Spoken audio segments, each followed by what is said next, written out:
Welcome back.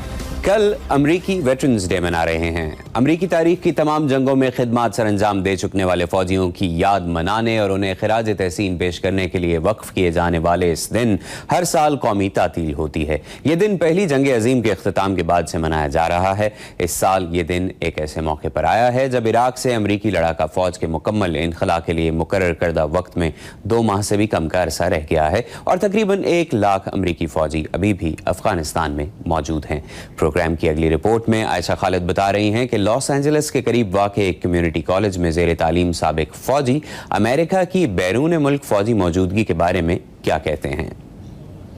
Santa Monika college के इन तलबा में एक ताल्लुक मुश्तरक है। ये साबिका अमरीकी फौजी हैं जो कि हफ्ते में एक बार दोस्ती और ताउन बढ़ाने के लिए मुलाकात करते हैं। इनमें से कुछ के लिए जंग की खौफनाक यादें अभी भी जिंदगी का हिस्सा हैं। जब मैं वापस आई तो मुझे पुरानी जिंदगी में लौटने के लिए 3 साल का अरसा लगा।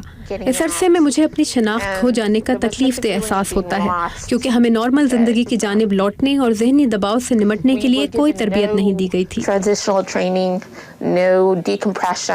मोनिका स्केट्स ने 20 साल पहले खलीज की पहली जंग में हिस्सा लिया था। वापसी पर वो किसी हादसे के बाद पैदा होने वाले शदीद जहनी दबाव की मरीजा बन चुकी थी।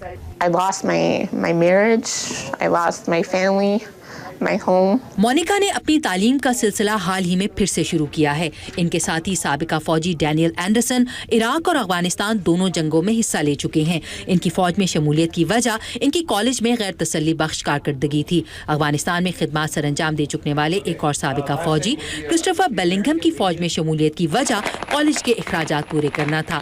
इन तीनों साबिका अमरीकी फौजियों के इराक और अफगानिस्तान में अमरीका की फौजी मौजूदगी के बारे में ख्यालात एक जैसे नहीं। मोनिका की राय में अमरीकी अफवाज को इस साल के आखिर में इराक से नहीं निकलना चाहिए। सच पूछें तो नहीं, क्योंकि ये वही होगा जो हमने वियतनाम में किया। हमें पहले वहाँ के अवाम के हालात को ठीक करना है। उनकी हुकूमत मुस्तहकम नहीं है। डैनियल एंडरसन इनसे मुत्तफिक नहीं। मेरे ख्याल से अब हमें वहाँ से निकल जाना चाहिए क्योंकि वो अपने पैरों पर खड़े होने के लिए तैयार हो चुके हैं।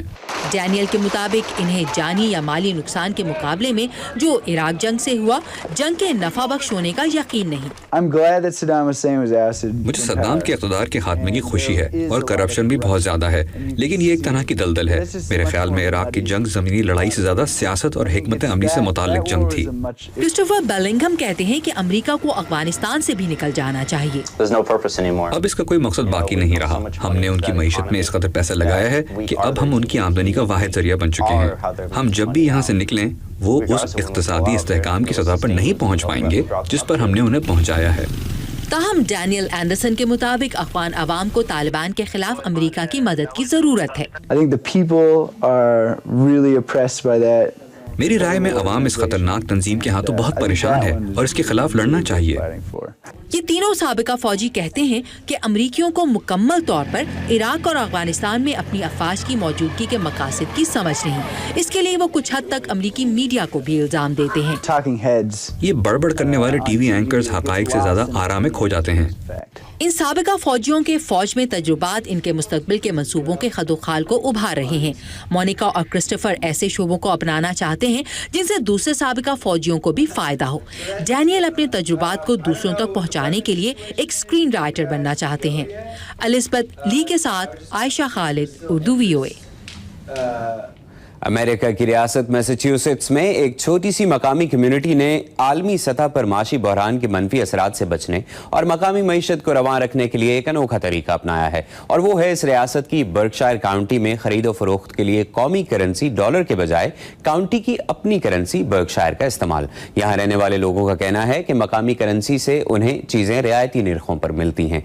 कैसे? तफसीलात नदीम याकूब से। साइकिल और स्नोबोर्ड की इस दुकान पर बर्कशायर नामी करेंसी से खरीदारी की जा सकती है। रियासत मैसाचुसेट्स की बर्कशायर काउंटी में कहा कि $1000 तक की खरीदारी के लिए ये मुकामी करेंसी इस्तेमाल कर सकते हैं। एक मुकामी रहायशी पीटर लेवी कहते हैं कि वो बर्कशायर इस्तेमाल करना पसंद करते हैं क्योंकि इससे उन्हें रियायत मिलती है। مجھے جب کوئی اہم خریداری کرنی ہوتی ہے تو برک شیئر استعمال کرنے کے بارے میں سوچتا ہوں، مگر اپنے روزمرہ کی خریداری کے لیے میں اسے زیادہ استعمال نہیں کرتا کیونکہ پھر دو مختلف کرنسیوں کی ریزگاری جمع ہو جاتی ہے. لیکن اگر مجھے معلوم ہو کہ میں کچھ ایسا خریدنے والا ہوں جس پر میں اچھے خاصے پیسے بچا سکوں گا تو پھر میں یقیناً اسے استعمال کروں گا.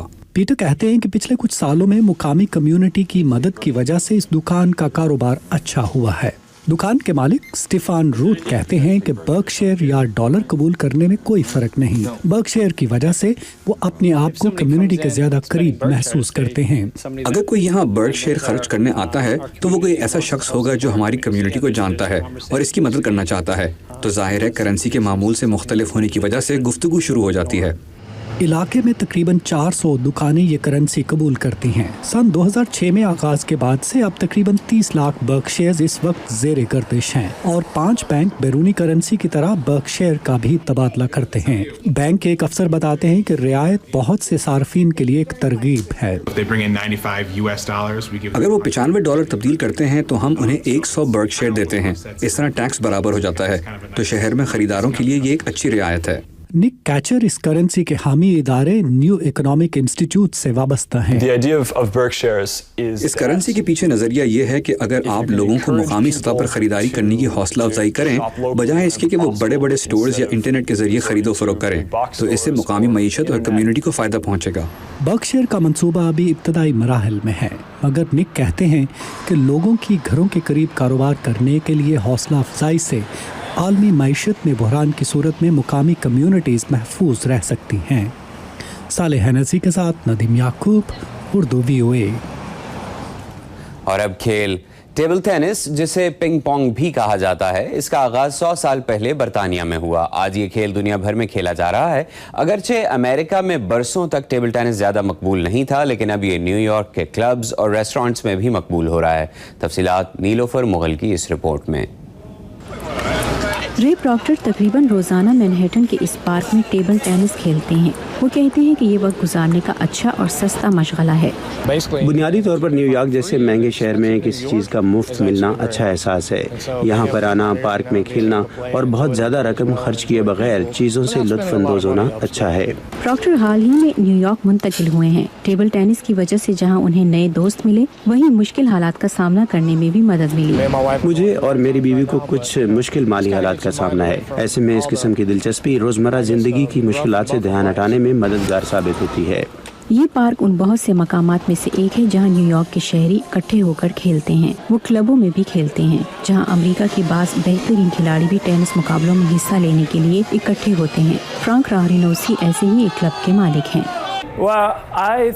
میرے خیال میں بہت سے لوگ پنگ پونگ کو پسند کرتے ہیں لیکن پہلے ان کے پاس مناسب ساز و سامان نہیں تھا. یہ یا تو آفس میں یا تہہ خانے میں کھیلا جاتا تھا. کوئی ایسی جگہ نہیں تھی جہاں لوگ مل کر کھیل سکیں. لیکن اب زیادہ سے زیادہ لوگ پنگ پونگ کھیلتے ہیں اور اس کلب میں آتے ہیں. راہرینوسی کا کہنا ہے کہ نیو یارک کے رہنے والے اب اس بین الاقوامی کھیل کی طرف مائل ہو رہے ہیں جو فٹ بال کے بعد دنیا کا سب سے مشہور کھیل ہے اور دنیا بھر میں 3 کروڑ سے زائد لوگ ٹیبل ٹینس کے کھلاڑیوں کی حیثیت سے رجسٹرڈ ہیں. لیکن امریکہ میں ٹیبل ٹینس روایتی طور پر بڑا کھیل نہیں. 81 سالہ مارٹی رائس مین 2 مرتبہ US اوپن ٹینس چیمپئن رہ چکے ہیں. وہ کہتے ہیں کہ یہ ایک عالمی کھیل ہے. یہ کھیل 100 سے زیادہ برسوں سے کھیلا جا رہا ہے لیکن پنگ پونگ کے کچھ فائدے اور چیلنجز بھی ہیں. میں کسی ایسے شخص سے نہیں ملا جسے یہ کھیل پسند نہ ہو. اور نیو یارک شہر میں اب زیادہ سے زیادہ لوگوں میں ٹیبل ٹینس کا شوق پیدا ہو رہا ہے. صالح حنفی کے ساتھ نیلوفر مغل، اردو VOA. یہاں پر ایک بریک اور امریکی شہر ہیوسٹن میں قدیم مصری نوادرات کی نمائش پر ایک رپورٹ. بریک کے بعد ہمارے ساتھ رہیے گا.